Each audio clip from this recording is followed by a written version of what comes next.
안녕하세요. 펀드메딕입니다.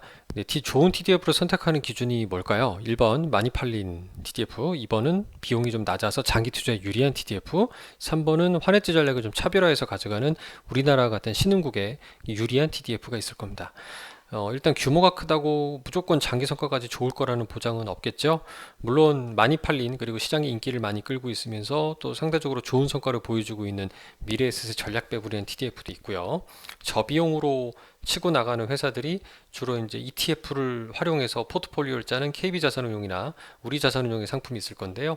이 블랙락 의 자문을 받고 있는 우리 다같이 TDF가 잘하고 있고요. 3번의 환해지 전략 같은 경우도 우리 신흥국 관점에서 달러로 투자하는 게 아니다 보니까 원화를 달러로 환전해야 되는 부분들이 항상 있는 거죠. 달러 원화 간의 환전 부분이 있으니까 항상 그런 부분의 해지를 해외 주식의 경우에는 언해지로 가져가는 게 유리하다는 얘기도 있습니다. 그래서 이렇게 차별화해서 가져가는 신한의 마음 편한 우리 다같이 TDF도 약간 그런 환 전략을 가지고 있는데요. 이런 부분들을 좀 비교해 봤을 때 2050 기준으로 최근 성과가 어떨까? 이런 기사도 마침 나서 한번 찾아봤습니다. 미래에셋 자산운용이 3조가 넘고요. 삼성자산운용이 1조, KB자산운용이 한 8,700억 이렇게 넘어가면서 대형 자산운용사들이 이끌어가는 시장임을 볼 수 있습니다. 물론 판매되는 규모를 보면은 미래에셋이라든가 KB 같은 경우 신한도 그렇고요. 주로 그 강력한 시중 그 계열사 은행 등을 통한 이제 판매망이 큰 도움을 주고 있는 걸로 판단이 들어요. 나머지 삼성이라든가 이제 한투 같은 경우는 이런 그 은행 계열사의 도움 없이 나름 시장에 좋은 선택을 받고 있는 상황이라고 볼 수 있습니다. 최근 1년 성과 기준으로 봤을 때 성과는 하지만 차이가 생각보다 많이 납니다. 보시는 바와 같이 1등은 미래에셋 전략 배분 TDF가 잘하고 있는데요. 두 번째로 신한의 마음 편한 TDF가 잘을 해주고 있습니다.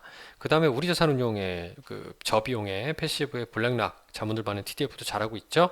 하지만 삼성의 한국형 TDF처럼 미국 시장에서 캐피탈이라고 하는 한 30년간 정말 좋은 성과를 보여준 TDF 운용사의 그 위탁을 하는 상품도 좋은 상품에도 불구하고 성과 차이는 적지 않게 크게 나는 편입니다. 우리나라 시장의 TDF를 좀 개척함에도 불구하고 최근의 성과가 좀 굉장히 아쉽게 느껴질 것 같은데요. 일단 이런 부분에 최근 1년 성과 참고해 주셔서 지금은 공격적으로 투자돼 2050년이 됐을 때는 주식 투자 같은 위험 자산의 비중을 40% 이하로 낮춰주는 그런 특징을 가진 TDF를 적극 활용할 필요가 있겠습니다. 블랙락에 활용하는 그 블랙락의 라이프 패스 인덱스라는 이 TDF가 우리 다같이 TDF의 전략이거든요. 골드 등급이어서 저도 좀 가지고 있다 보니까 자주 언급드리게 됩니다. 감사합니다.